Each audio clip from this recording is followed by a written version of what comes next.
אני ארז זיו, מתחרה בנינג'ה ישראל כבר 3 עונות. בעונה האחרונה שלי הגעתי לחצי גמר. בהכנות לעונה השנייה שלי בנינג'ה, התפתחה לי דלקת חטיפה בכתף, והפתיעה לי נורא בשגרת האימונים. הרגשתי שזה מאוד פגע בי בביצועים לפני התחרות.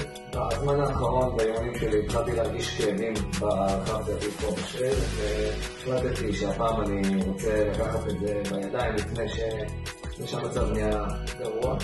והפעם אני רוצה לטפל בזה מההתחלה ולא להזניח את זה. אז הגעתי לחיים והסברתי לו את הבעיה. מהר מאוד הוא הבין את הבעיה, ואחרי טיפול מאוד קצר ישר ראיתי שיפור בביצוע שלי.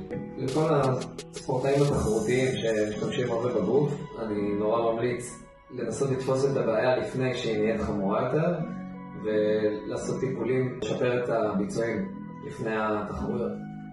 אז אם אתם רוצים מקסימום אימונים במינימום פציעות, אני נורא ממליץ להגיע לחיים.